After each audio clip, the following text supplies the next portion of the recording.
Which socially acceptable behavior makes you cringe? Story 1. Not telling someone when there is something wrong with their looks that they can fix in a few seconds. I will tell people if they have food in their teeth or if they have hair standing up or whatever it is, as long as it's not on purpose and can be fixed in seconds or a quick trip to the nearest mirror. I get pissed when I find out there was something wrong and no one told me. What is kind about letting me walk around looking stupid? Likewise, if I said something that upset you, I'd rather you tell me than harbor a grudge. I think people confuse or mask their anxiety or discomfort with empathy, and do it discreetly. One of my coworkers had a booger hanging out of his nose while we were all sitting around at lunch. I texted him and saw him check his phone, pull out a napkin, and quietly wipe his mouth/nose. The end. No one else had to know. I bet your coworker really appreciated that. Good job, OP. Story 2. Forcing food on people. If I tell you I don't want food or I'm full, please believe me. It's awful trying to go on a diet when your coworkers keep trying to force you to eat the office cupcakes. If you tell them you're on a diet, they'll feel compelled to reassure you about your weight. If you try to politely decline food, they keep asking you, "Are you sure? It's just one cupcake, it won't hurt." There's no winning. Jesus Christ, I'm currently on a calorie restriction in order to get ready for my wedding, and I've already lost 20 pounds, and I've got another 20 pounds to go. And true to an office, there's a consistent stream of sugary snacks. Well, freaking Deborah knows I'm not letting myself eat this crap because I'm keeping super close watch on what I'm eating. We've spoken about it a number of times. You should get a cupcake. No thanks. I'm keeping away from sugary snacks like donuts and cakes. One cupcake won't ruin your diet. I'm aware, but I'd rather maintain a strict diet so it's easier for me to resist urges in the long run. The cow proceeds to get up, grab a cupcake, unwrap it, and then sets it on my desk in front of me. I wish I had just smeared it all over her desk, but I simply stared at her in the eyes and threw it away. Such a waste because someone else could have enjoyed it, but I needed to prove a point. I can't stand people like Deborah. I'd report her just for being a pain in the ass. Story 3.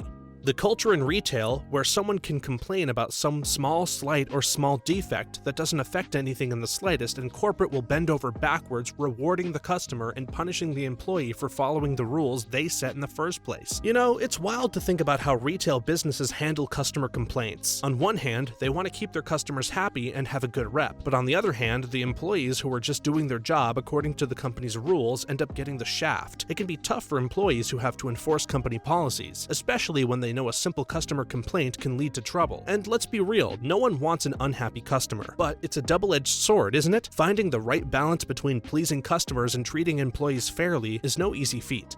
Story 4.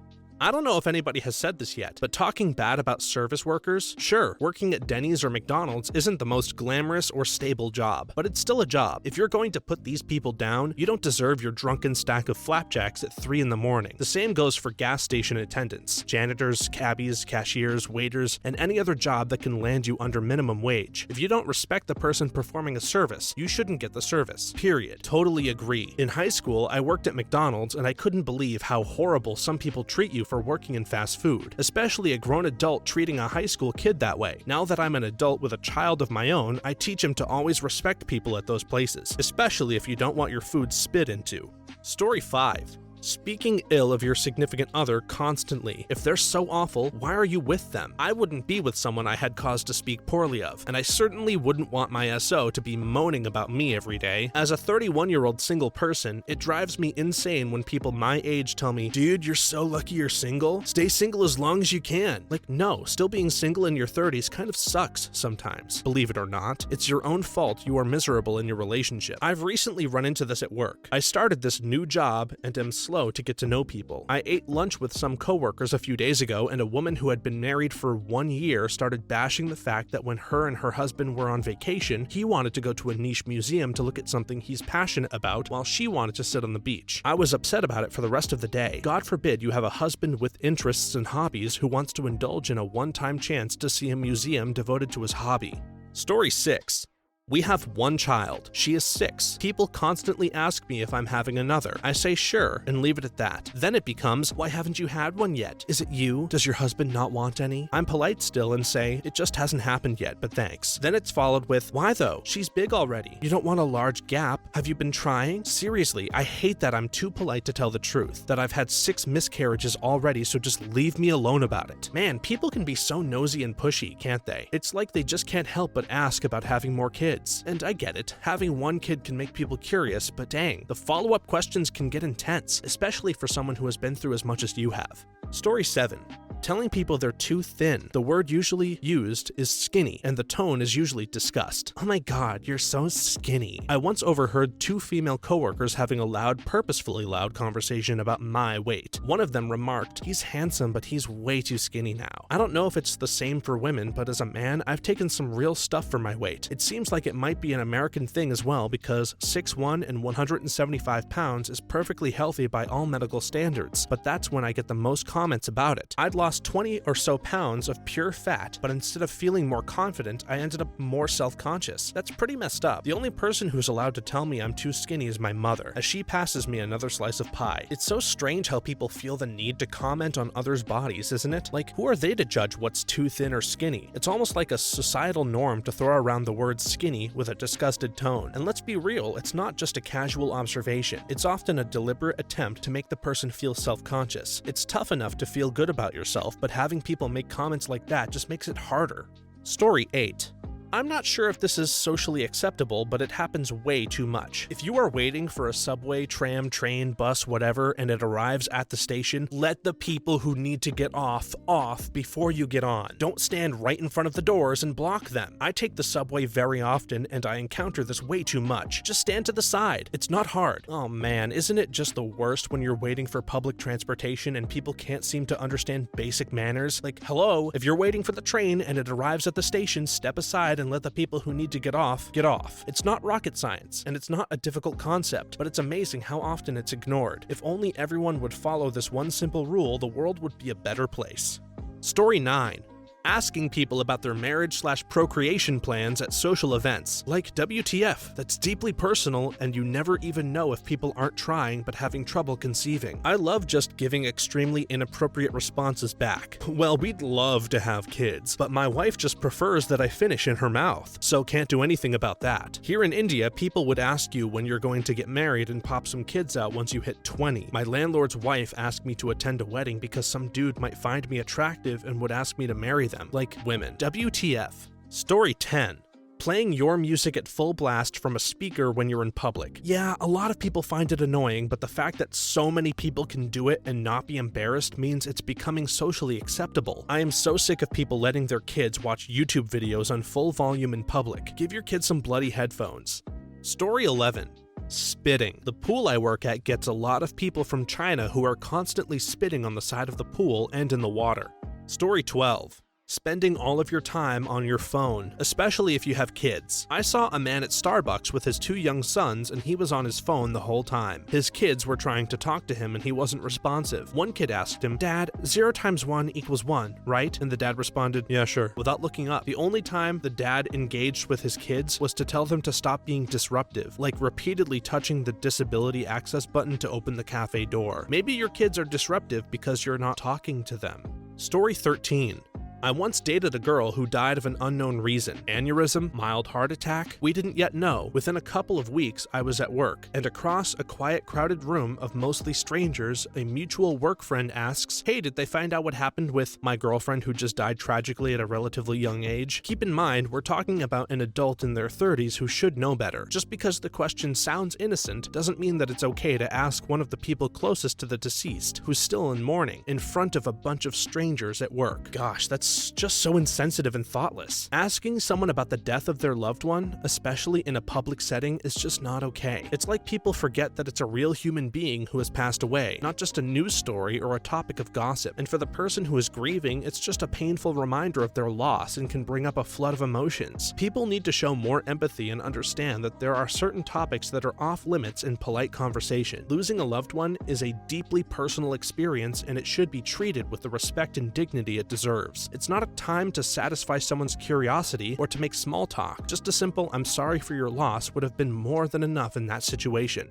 Story 14.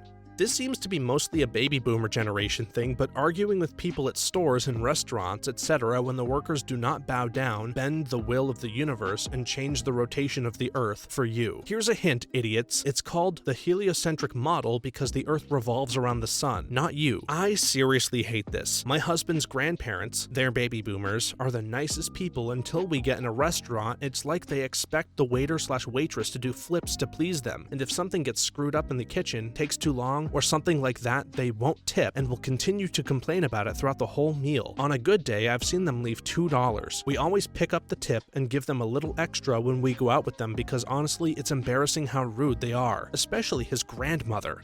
Story 15. In an office, scented candles, oil burners, diffusers, or any other device designed to pump a scent into the air. I hate them so much. They smell like cleaning supplies and they're so strong that I can actually taste them, which pisses me off when I'm eating lunch and my sandwich turns Lysol flavored. They are olfactory terrorism. Story 16. Tons of people showing up to the hospital when a couple have just given birth, stripping the parents of relaxing bonding time between them and their baby, just so they can all pass around and hold the baby and expose it to every germ they have. It rubs me raw. Just tell them to leave. It's that easy. And if they won't, the hospital staff will damn sure force them to. When we had our son, once my wife was given her epidural and before the baby was born, hospital policy only allowed 2 other non-staff people in the room at any given time, and it was strictly enforced. Given that I was the father and husband, I had permanent rights as one of the 2 by my wife's royal decree. The other person who was in there most of the time was my wife's favorite aunt. Even my wife's mother tried to come in a few times when my wife didn't want her there due to feeling nauseous from the drugs, just not wanting to be around her. My mother-in-law is super anxious all the time and a bit overbearing at times, or whatever other reason, and she was promptly escorted out. I admit I felt a little tinge of schadenfreude even though I do genuinely like my mother-in-law. The hospital staff didn't mess around with that policy, and they were at the same time very good about enforcing it tactfully. Story 17. Forced small talk. I'm not talking about, oh hey, we're at a party or a work meet and we actually should be communicating and networking to try and find a common group to make our daily lives a little easier. I mean, hey, I'm a stranger you will never see again in your life. We are having much weather. Small talk is fine and can even be enjoyable when it's done naturally and genuinely, but forced small talk just seems so insincere and pointless. And when it's with someone who you know you'll never see again, it's just a waste of time and energy. I mean, what's the point of talking about the weather with a stranger? It's not like it's going to change anything or deepen your connection in any way, and it just feels so awkward and uncomfortable when you're both trying to make conversation but don't have anything in common. I think it's always better to just be honest and say something like, I'm not much for small talk, sorry, rather than forcing yourself to make meaningless conversation with someone you don't even know. Story 18. Women making sexual remarks about men, physical and or verbal, right to their faces. I wouldn't want anyone doing that to me, so why the hell would I do that to anyone? The harpies on The View are notorious for this. So as a man, I'm going to throw this out there as a general guideline. Don't touch my face. Don't run your fingers through my beard. Unless you have asked first and I know you, don't do it. I feel like that's not a hard concept. Story 19. Wasting people's time. I work retail, and the amount of people that come in and want me to talk to them but actually have no intent of buying anything is really surprising. Consumerism has become a habit for some people. I'm bored. Let me go shopping for stuff that I'm not going to buy. Maybe I'm sensitive to it due to my job, but it doesn't seem normal to me. Story 20. Gender reveal parties for expectant parents. I saw one the other day where even the parents didn't know. A friend of theirs did, who was in charge of the surprise. Story 21.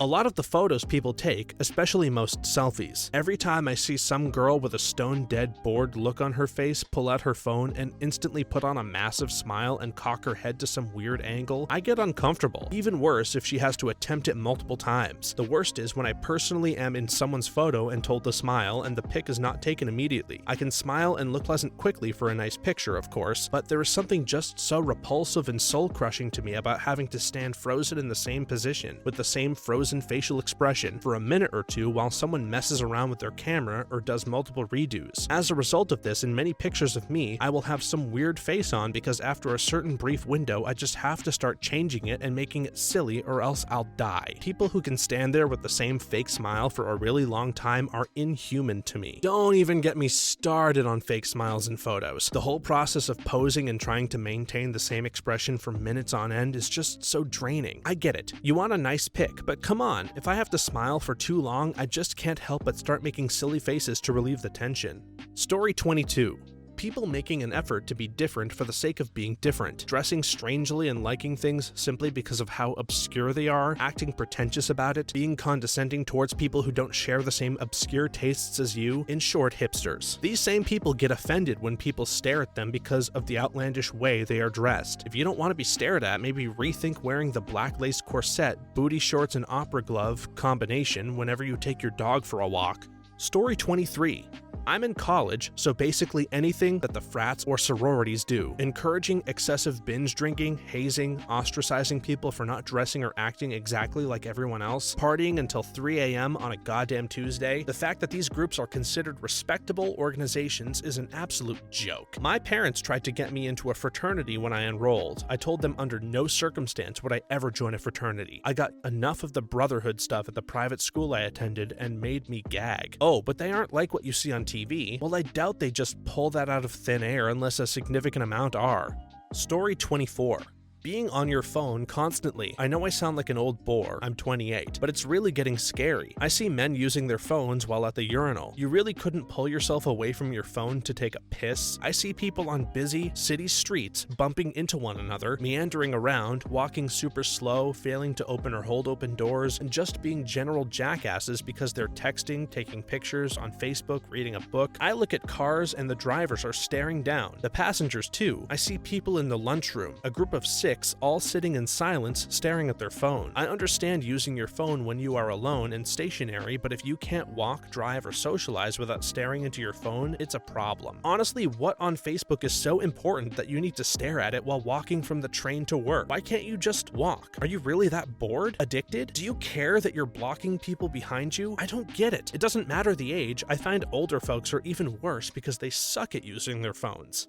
Story 25. Not leaving the room to take a phone call. Now everyone else in the room has to stop their conversation to allow you to have yours. Even worse, putting the call on speaker while in the room with people. Watch me stick your phone so far down your throat that your mom can hear your pancakes digest. Story 26.